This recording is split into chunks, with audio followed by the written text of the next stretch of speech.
hello friends बरायबाय बड जब info YouTube चेनेलाव आसा खालामो गासिबो नोंथांमोना मोजां दङ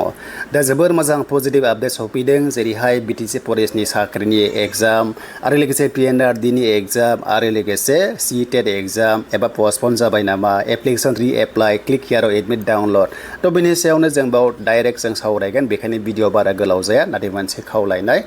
भिडिअखौ फुल्लि नायजा वाच खालाम अब्लासो नोंथांमोना बुजिगोन नङाबा स्किप खालामबा आन्दायनो हागौ जाय नोंथांमोना बड जब इनफो यूट्यूब चेनेलाव गोदान साबस्क्राइब खालामना ला जाहाथे लेटेस्ट साख्रिनि आपडेट नोंथांमोना बर' रावजोंहाय मोनबाय थानो हायो दा जोङो फार्स्टआव सावरायगोन PNRD मानोना एप्लाइ जाखाबाय JRS CPC CA पोस्टआव एग्जाम जानो फैगासिनो मोजां खबर दा जों थांनि अफिशियेल साइटआव बेनिफ्राय जों नायगोन नटिफिकेशन दानिया जों फैबाय PNRD नि अफिशियेल साइटआव दा बे PNRD माने मा बेखौ नोंथाङा कनसेप्ट क्लियर जाग्रोनांगोन इन्टारभिउआव सोंगोन बेनो जाबाय फुल फर्मआ panchayat and rural development PNRD अके स' बेनो जाहैबाय बे डिपार्टमेन्टआव साख्रि ओंखारदोंमोन कन्ट्रेक्चुएल आरो बे साख्रिया खायसे खोनानो कन्ट्रेक्चुएल खोनागोन जे मावबाय थानो मोननाय नङा नामा होननानै बे जाबाय 60 इयार्ससिम नोंथाङा मावबाय थानो मोनगोन अके माने 60 इयार्ससिम नोङो साख्रि मावनो मोनगोन आरो सेलारिया बोसोरै बारायबाय थागोन इंक्रिमेन्ट दंबाय थायो आरो नोंथांमोननि जिनिखि इन्डियायाव जि मिशन दङ बिथांमोननि सेलारिया बारायजोब्बाय नाथाय PNRD आ एसे खमाव दंथ'यो जेरै SRLM आ बारायबाय NHM आ बारायबाय देन बेनिफ्राय PNRD आबो इयारलि 10% बारायनाय चान्सआ दंखायो आरो बारायो बेनिफ्राय उनावहालागै रिटायार जाजासिम मोजां सेलारि नोंथांमोना मोनलांगोन आरो दा बेखायनो जों नायगोन अफिशियेल नटिफिकेशन नैबे जाबाय अफिशियेल नटिफिकेशन दा बे पोस्टआ बे पोस्टआ 1500 नि गेजेराव जोंहा ST कोटाया दंखायो मोजाङैनो पोस्ट दं बेखौ नायना ला आरो मोजां नाम्बार मोनोबा नोङो नैबे आनरिजार्भआवबो बाव थांनो हायो अके दा पोस्टआ CA थाबाय बेनिफ्राय JRS थाबाय GPC थाबाय इन्जिनियार आलदा थाबाय दा बे एग्जामा बेसेबां नाम्बारनि जागोन बेखौ जों मिन्थिना जोबोर गोनांथार मानोना एग्जाम पास खालामबासो भाइभा टेस्टआव सहैगोन बेखायनो एग्जामा रिटेन टेस्टआ जाहैगोन अफलाइन एग्जाम अके बेनो जाबाय 75 नि नाम्बार बेनिफ्राय OMR शीटआव जागोन मोनसे हाबानो 1 मोनगोन मोनसे कुइसनाव 1 नाम्बार आरो रं जायोब्ला 0.25 नेगेटिभ मार्किं नोंथांमोना मा दानजागोन सिलेबास गोबां गोनांथार इम्पर्टेन्ट सिलेबास डमेन कुइसन डमेन्स टाइपनि कुइसना मा गोग्लैगोन होनोब्ला जेरै PNRD आव मा स्किम दङ PNRD आव माबादि इमप्लिमेन्ट खालामो गावसोर बोरै खालामो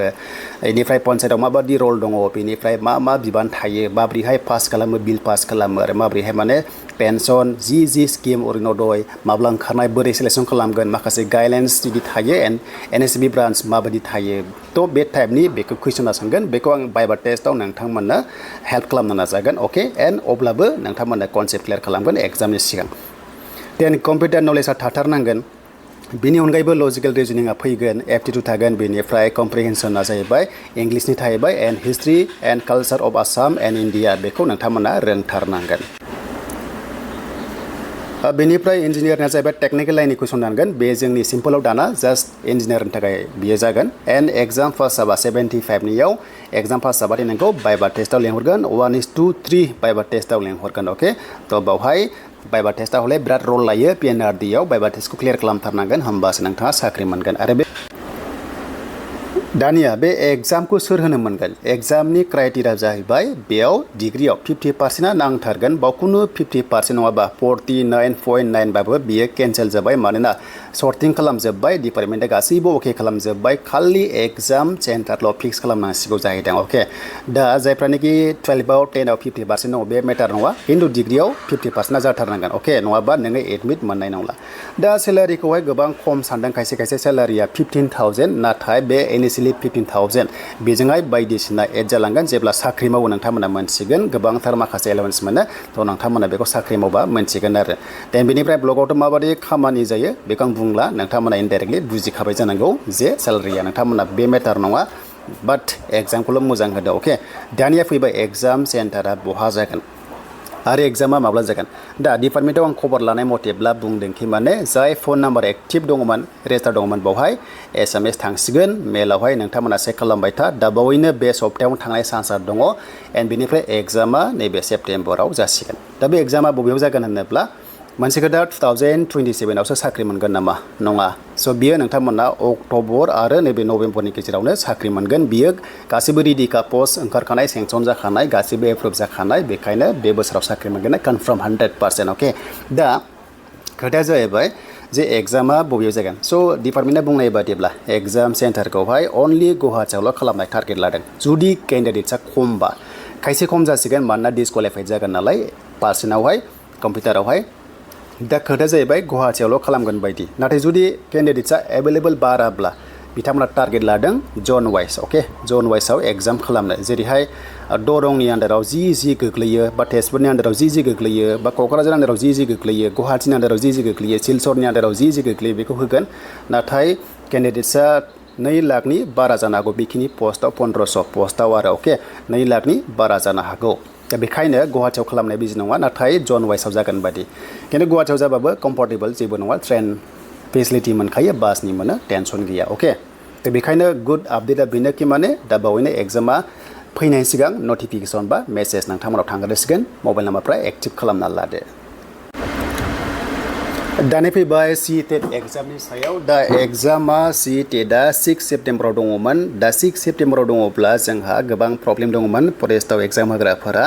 दा मोनसे पजिटिभ आपडेट बेबो CTET एग्जाम होग्राफोरनि थाखाय जाय बिथांमोना एप्लाइ खालामनो हायाखैमोन लास्ट डेटखौ माने बारायना होबाय लास्ट डेट बारायबाय आरो रिअपेन जाबाय अफिसियेल साइटआ लास्ट डेटआ 1 सेप्टेम्बर नाथाय एग्जामा जोंहा 6 सेप्टेम्बराव जानो गोनांमोन अब्ला बे सानब्रै सानबानि गेजेराव बिथांमोना एडमिट होगोन ना होआ थ' बेथ' एसेबां पसिबल नङा 6 तारिखआव एग्जाम जानांगौब्ला लास्ट डेटआनो जुदि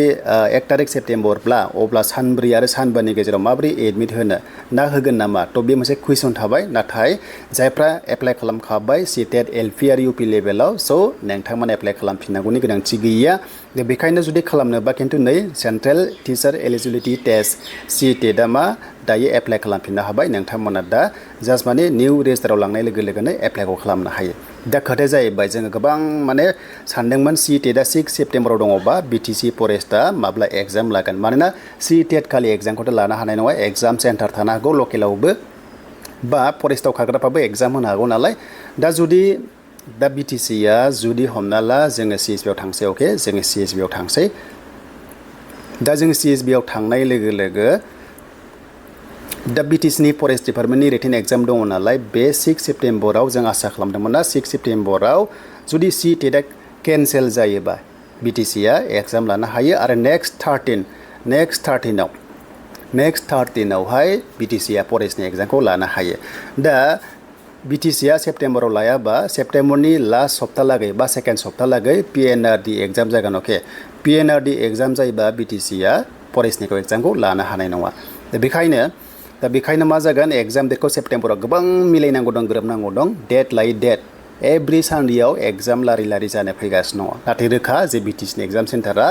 डिस्ट्रिक्ट वाइजआव जासिगोन मर्निं आरो आफ्टारनुन सेम डेआवनो जागोन मानोना एग्जाम सेन्टारा गोबां प्रब्लेम थायो नालाय बेखायनो सानसेयावनो फोजोबनो बेखौ CSBआ नाजादों दा बेखिनि सर्सआव मोनदों दा बेनो आरो जे फरेस्टनि एग्जामा 6 सेप्टेम्बराव जानोबो हागौ नङाबा 13 सेप्टेम्बराव जानो हागौ जास्ट प्रेडिक्सन बियो खिन्थु नोंथांमोना एलार्ट जा मोजां फराय जाहाथे एग्जामखौ नोंथांमोना पास खालामनो हायो